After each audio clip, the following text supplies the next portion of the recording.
अस्सलामु अलैकुम अज़ीज़ तलबा। आज हम तारीख़ और शहरियत 7वीं जमात इस किताब में सबक नंबर 2 शिवाजी महाराज से क़ब्ल का भारत, इसके बारे में पढ़ेंगे। आप जानते हैं शिवाजी महाराज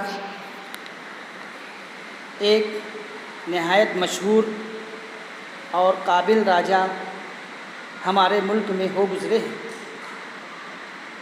इससे पहले की जमातों में आपने उनके बारे में पढ़ा है। इस सबक में हम शिवाजी महाराज से क़ब्ल के अहद में भारत की मुख्तलिफ़ हुकूमतों का मुतालिया करेंगे। इस अहद में भारत में मुख्तलिफ़ हुकूमतें मौजूद थीं। 8वीं सदी ईस्वी में पाल बंगाल का मशहूर हुक्मरान ख़ानदान था। वस्ती हिंद में गुर्जर परतहार हुकूमत ने आंध्रा, कलिंग, विदर्भ, मगरबी काठियावाड़, कन्नौज और गुजरात तक वसअत हासिल कर ली थी। यानी यहाँ तक के गुजरात तक के उन्होंने अपनी हुकूमत फैला ली थी। शुमाली हुकूमत के राजपूत ख़ानदानों में गढ़वाल और परमार अहम हुक्मरान ख़ानदान थे। राजपूतों के चौहान ख़ानदान में पृथ्वीराज चौहान नहायत बहादुर राजा हो गुज़रे हैं। तराई की पहली लड़ाई में पृथ्वीराज चौहान ने मोहम्मद गौरी को शिकस्त दी, लेकिन तराई की दूसरी लड़ाई में मोहम्मद गौरी ने पृथ्वीराज चौहान को शिकस्त दे दी। तमिलनाडु के चोल ख़ानदान के राजाओं में राजराज अव्वल और राजेंद्र अव्वल अहम थे। चोल राजाओं ने बहरी बेड़े के बलबूते पर जज़ायर मालदीव और श्रीलंका पर फतेह हासिल की थी। बहरी बेड़ा यानी कि समुंदरी जो है, समुंदर में जो है फ़ौज जो होती है, कश्ती के ज़रिए से समुंदर में भी जो जंगें होती थी तो उसे बहरी बेड़ा जो है समुंदरी फ़ौज को कहा जाता है। कर्नाटक के होयसल ख़ानदान के विष्णुवर्धन नामी राजा ने पूरा कर्नाटक फतेह कर लिया था। महाराष्ट्र के राजकोट ख़ानदान के राजा गोविंद सुवम के दौर हुकूमत में उस ख़ानदान की हुकूमत कन्नौज से रामेश्वर तक फैल चुकी थी। उसके बाद कृष्ण सुवम ने इलाहाबाद तक का इलाका जीत लिया था। शिलाहारों के 3 ख़ानदानों को मगरबी महाराष्ट्र में उरूज हासिल हुआ। पहला ख़ानदान शुमाली कोंकण में थाना और रायगढ़, दूसरा ख़ानदान जनूबी कोंकण और तीसरा ख़ानदान कोल्हापुर, सतारा, सांगली और बेलगाम ज़िला के कुछ हिस्सों पर हुक्मरानी करता था। शिवाजी महाराज से क़ब्ल के अहद में आखिरी पुरशिकवा हुकूमत महाराष्ट्र के यादवों की थी। औरंगाबाद से करीब देवगिरी यादव ख़ानदान के राजा भिल्लम पंजुम की राजधानी थी। उन्होंने कृष्णा नदी के परे अपनी हुकूमत को तौसी दी। यादव ख़ानदान का दौर हुकूमत मराठी ज़बान और अदब का सुनहरा दौर माना जाता है। इस दौर में महाराष्ट्र में महानुभाव और वारकरी फ़िरक़ों को उरूज हासिल हुआ। तो यादव ख़ानदान जो है ये मराठी ज़बान और अदब का सुनहरा दौर जो है इसको माना जाता है, और उन्होंने अपनी हुकूमत को भी काफ़ी तौसी दी, उसको बढ़ाया। शुमाल मगरबी जानिब से हमले। महाराष्ट्र में राजकोट और यादव जैसे मुकामी ख़ानदानों की हुकूमत थी, लेकिन शुमाल मगरबी जानिब से आने वाले हमला आवरों ने मुकामी हुकूमतों को जीत कर अपना इक़्तिदार कायम किया। दरमियानी ज़माने में मशरिक़ वस्ता में अरबों की हुकूमत कायम हुई। हुकूमत की तौसी के लिए अरबों ने भारत का रुख किया। 8वीं सदी में अरब सिपह सालार मोहम्मद बिन कासिम ने सिंध पर हमला किया। वहाँ के राजा दाहिर को शिकस्त देकर उन्होंने सिंध फतेह कर लिया। इस हमले की बिना पर पहली मर्तबा अरबों का भारत से सियासी वास्ता पड़ा। उसके बाद के ज़माने में वस्त एशिया के तुर्क, अफ़गान, मुग़ल भारत आए और उन्होंने भारत में अपना इक़्तिदार कायम किया कि यहाँ पर उन्होंने अपनी हुकूमत कायम की। 11वीं सदी ईस्वी में भारत पर तुर्कों ने हमला करना शुरू किया। वो अपने इक़्तिदार को बढ़ाते हुए भारत की शुमाल मगरबी सरहद तक पहुँच गए। गज़नी के सुल्तान महमूद ने भारत पर कई हमले किए।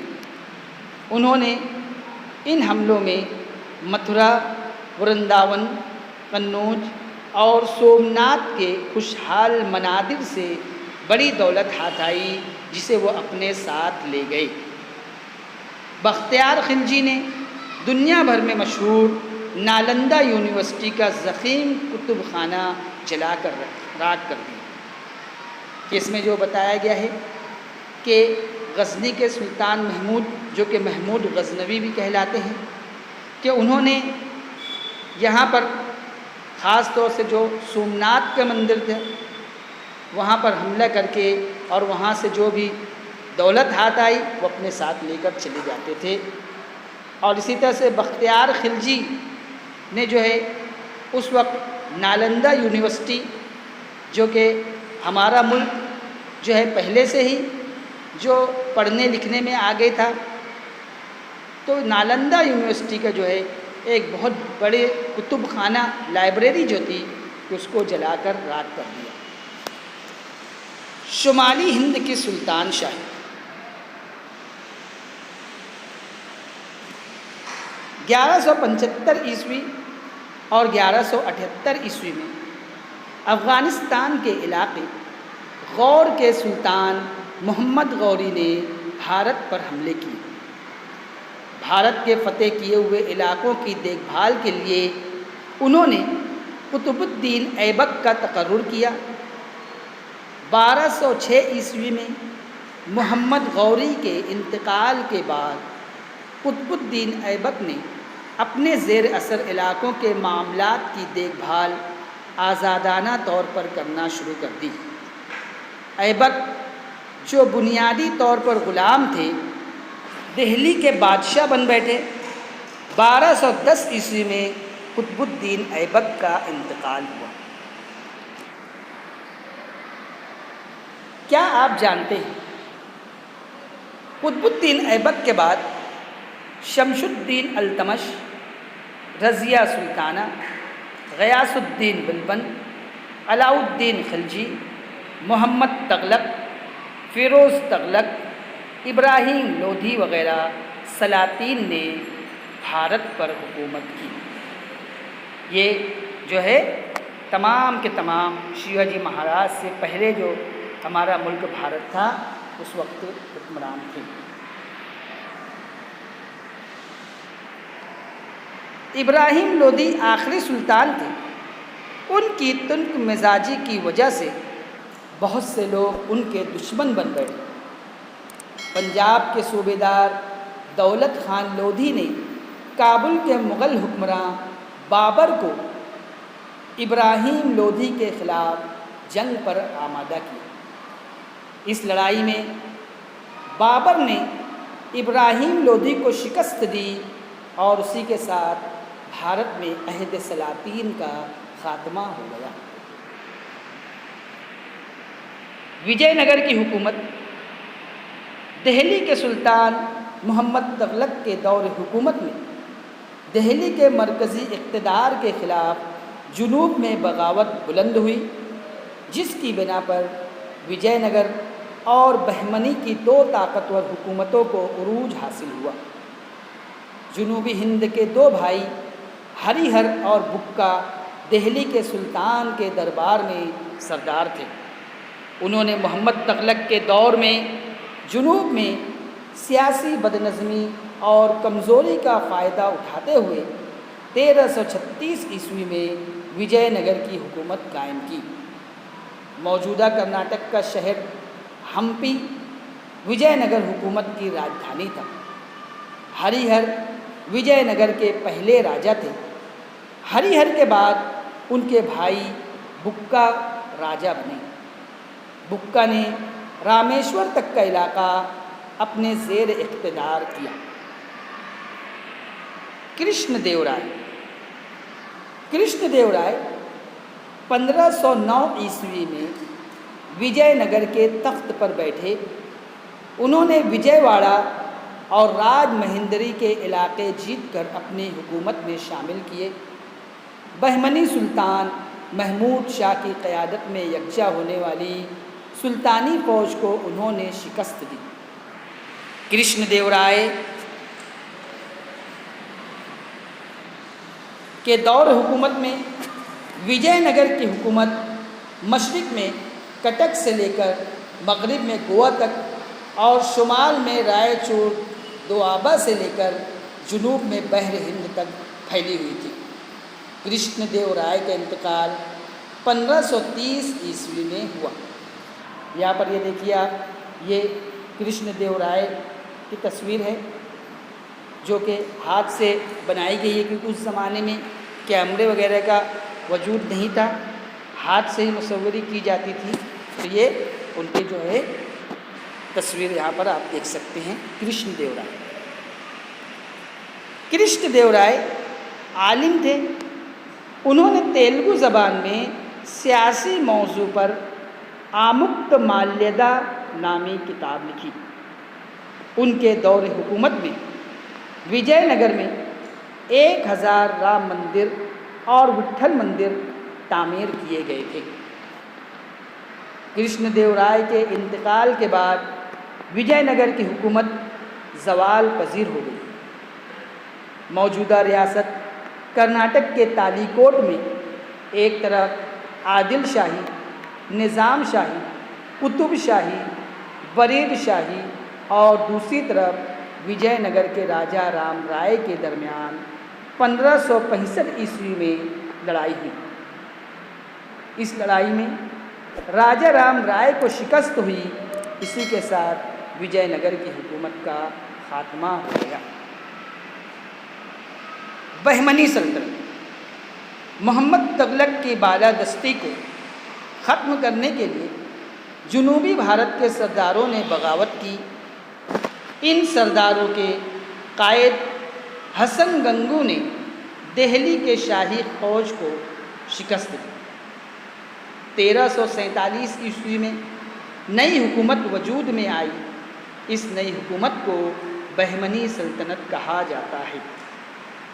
हसन गंगू इस बहमनी सल्तनत के पहले सुल्तान थे। उन्होंने कर्नाटक के गुलबर्गा को अपनी राजधानी बनाया। महमूद गांवा बहमनी सल्तनत के वज़ीर आज़म और बेहतरीन मुंतज़िम थे। उन्होंने बहमनी सल्तनत को माशी तौर पर खुशहाल बनाया।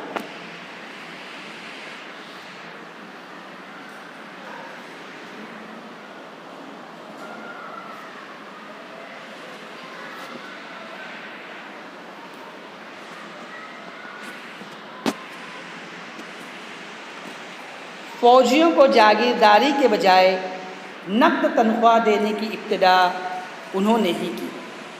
फ़ौज में नज़्म ज़ब्त पैदा किया, ज़मीनों के महसूलात के इंतज़ाम में इस्लाह की, बिदर में अरबी और फ़ारसी उलूम के मुताले के लिए मदारिस कायम किए। महमूद गावा के बाद बहमनी सल्तनत के सरदारों में ग्रोहबंदी बढ़ने लगी। बहमनी सल्तनत और विजयनगर की हुकूमत के दरमियान होने वाले तसादुम के बुरे असरात मुरतब हुए। मुख्तलिफ़ इलाक़ों के अफसरान खुद मुख्तार होते चले गए। बहमनी सल्तनत तकसीम होती चली गई। ये सल्तनत बरार की अमाद शाही, बेदर की बरीद शाही, बेजापुर की आदिल शाही, अहमदनगर की निज़ाम शाही और गोलकुंडा की कुतुब शाही इन 5 टुकड़ों में बट गई।